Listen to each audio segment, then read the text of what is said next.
The Immortal John Hancock here, and I'm back with another video to answer some questions that I frequently get on my channel. I've been doing this a while now, pretty seriously, and it's great to hear from people around the world that have questions. I'm not able to answer all the questions. I try to answer what I can, but it's the honest truth is I do this very part-time. That's why I don't have a heavily edited video. I don't live on this. This is a hobbyist channel. I do it because I love video games. Absolutely love video games. And so the first question I always get is why? And so people look at my collection, and I think it's human nature to have judgment. They say it's hoarding. They say it's, you don't play your games. That's missing the point of kind of what I'm trying to amass here. My long-term goal would be to have a museum. A local museum, a museum that I can showcase and share my love and passion for video games. Yeah, it'd have to be right. It's probably going to be something that I'm going to do down the road. Until then, this is my virtual museum. I want to showcase as many things as I can. I really want to focus on things that aren't done. And it's hard because there's a lot of people doing a lot of great YouTube channels. And I'm trying to be different than that. I can't compete, first of all. Second of all, I want to showcase something that's unique, and still be honest with myself.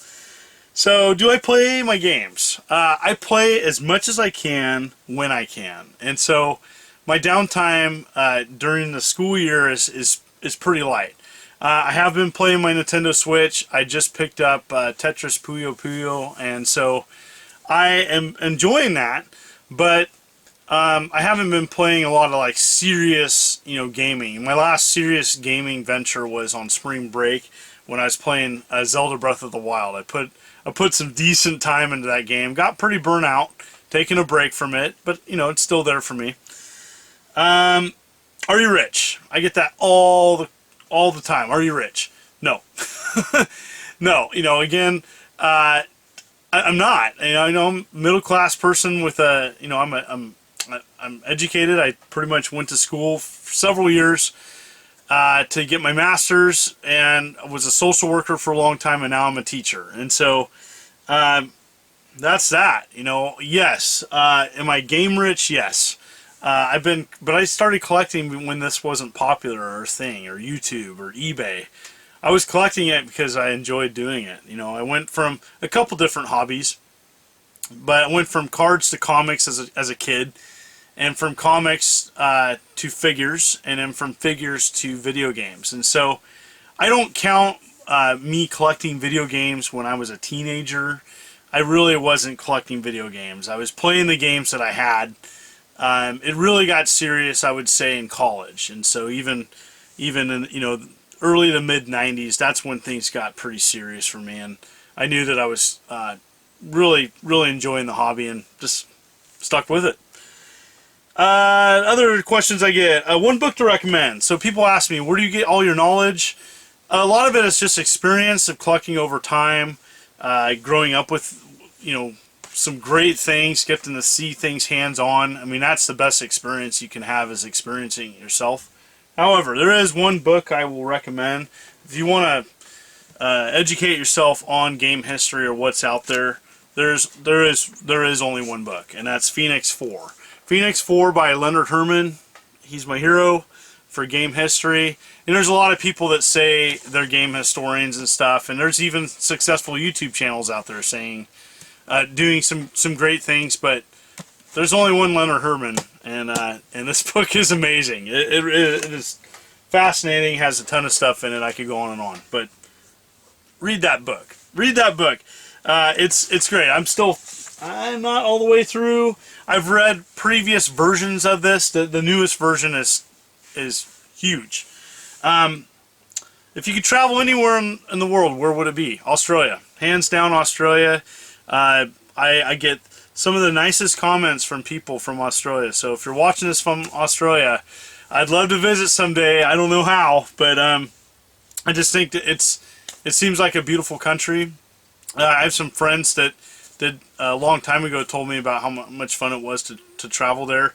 It just seems like a great place and great people. And I'd love to see some of the games there. I see all these Sega Master System games that come from the region. I'm like, oh, wish I wasn't in the States. All right, one wish.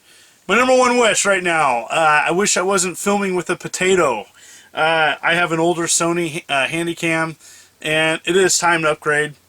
And upgrades, I'm in a predicament because I do this as a hobbyist, and so I want to get a better camera, and I know I need to get a better camera, but new cameras are really expensive, and so do I upgrade a little bit and get like a better Sony Handycam, like a, I don't know, a CX440 or something, or do I go 4K and just go that route, knowing that, you know, down the road it'll be better? But it's tough. Those are expensive and kind of out of my budget.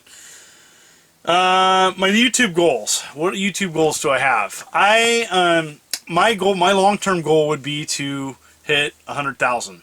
It's always been my goal to just, you know, part of it for me is I've always had that as a goal. Now, I started off as a pretty small channel. I was blessed to be a guest on some huge channels that gave me some huge plugs.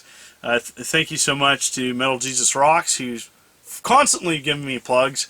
Gamester81, I was on his channel, Happy Console Gamer. Barnacles. I've been on some great channels, and I really appreciate that. And that's what it kind of takes to kind of break through sometimes, is having a big channel give you a plug.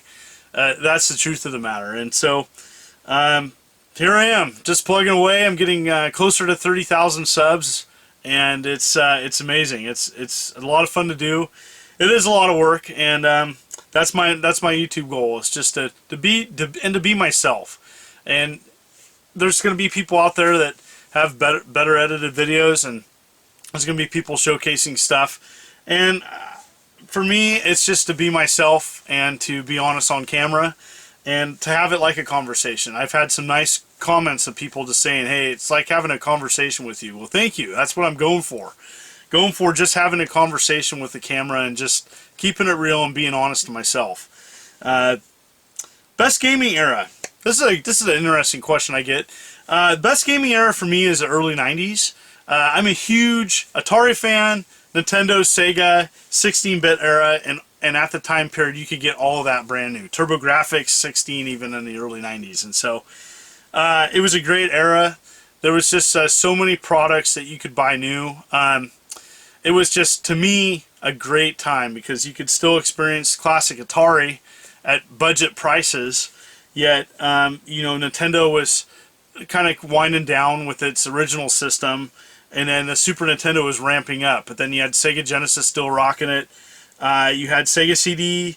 You had just amazing options there. And so I have to say, early 90s, for me, best gaming era. Most hated game of all time. Most hated game of all time for me is Deadly Towers for Nintendo Entertainment System. I hate that game. Everything about that game I dislike. I have a buddy, Jonathan Rose, you know, and he actually doesn't hate it as much. He's gotten pretty far in the game, and I hate that game. Everything about that game. Dan Welch, if you're watching, I know that you're agreeing with this, okay? Dan Welch, a good friend of mine in the Chico, California area. So, oh my gosh, I hate that game. One regret I have collecting. I used to have the regret of not getting a complete in-box Magical Chase for $200.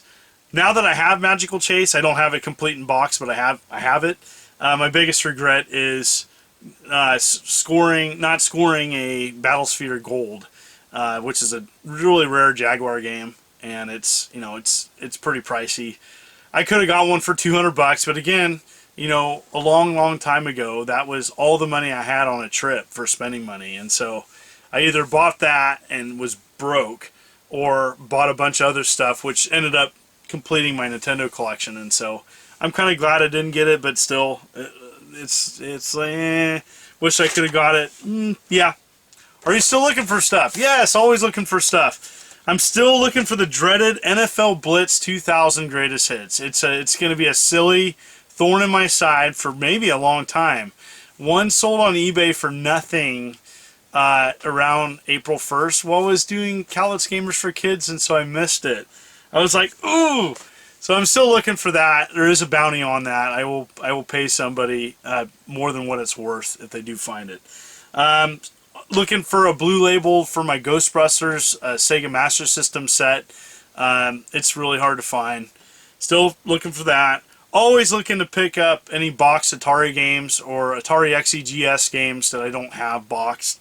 And of course, you know, if you just find Neo Geo MVS carts lying around on the ground, you know, I'm always looking for those.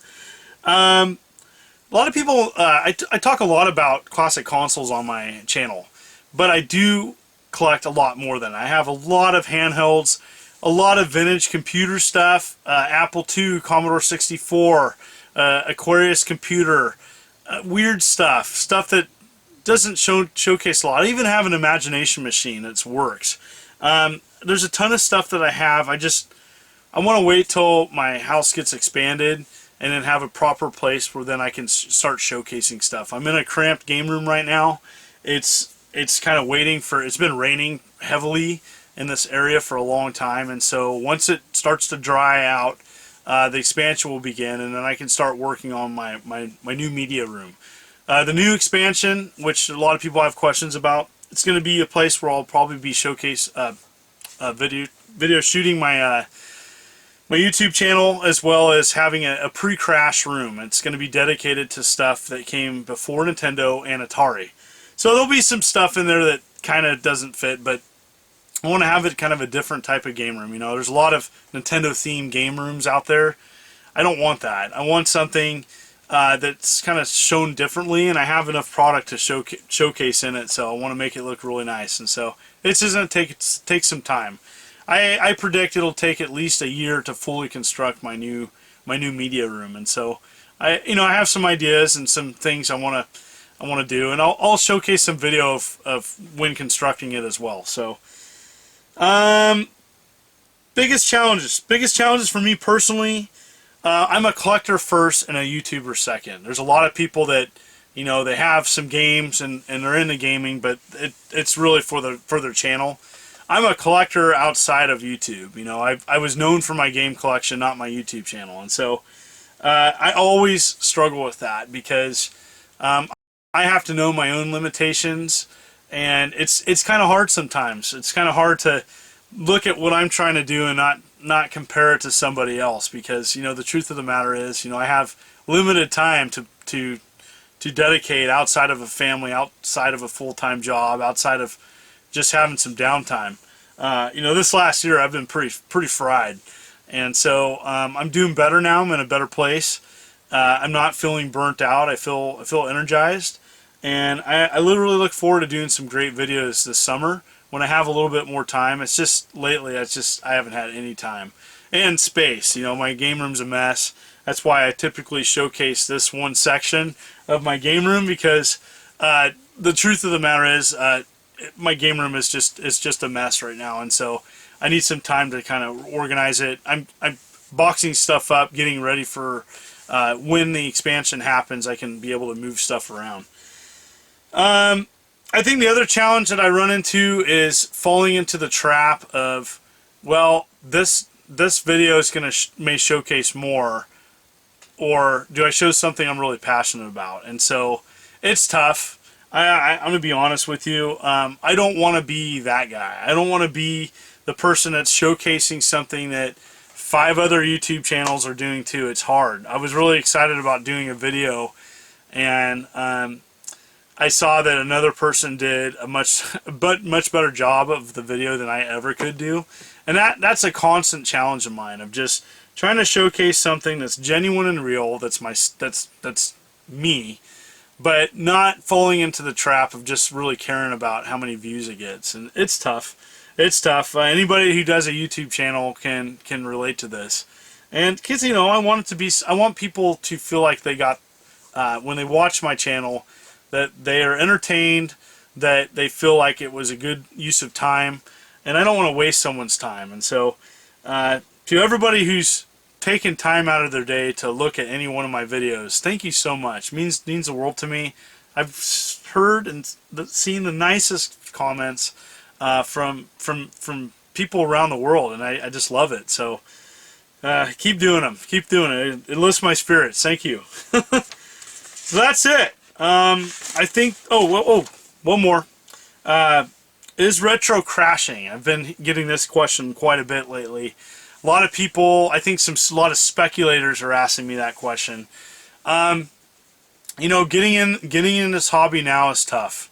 I think retro gaming and collecting is changing, and I think that a lot of people are pursuing consoles that can play the ROMs of games moving forward. I think that's going to be popular, and I think we're not going to see a huge crash, but I think that physical media kind of has hit capacity. And I don't know who did the study, but there was a study just in general about collecting, and the bottom line is that moving forward there's going to be less people collecting everything just because of money and space and for various reasons. And so I don't think retro gaming is crashing, it's just changing. I think it's just going to look a lot different moving forward. If you're just starting out right now, gosh, it'd be hard not to recommend to someone, you know, pick something cheap, pick something, you know, that you grew up with, and you know, be thrifty with your money. Definitely. So there you have it. That's pretty much all I had. Questions. I kind of went through my YouTube channel and kind of gathered some questions that I haven't answered to, or even my Patreon supporters had some questions. I just wanted to answer some of them. Thank you so much. I do 2 videos a week, one on Thursdays, one on Sundays. I try to be consistent. I try every morning, either 8 o'clock or 10 o'clock to upload a video. It all depends on how together I am. And thank you. This channel is not anything without the love and support I've received from fans and viewers around the world. Thank you. My hat's off to everybody. This is the Immortal John Hancock. Thank you so much. Take care.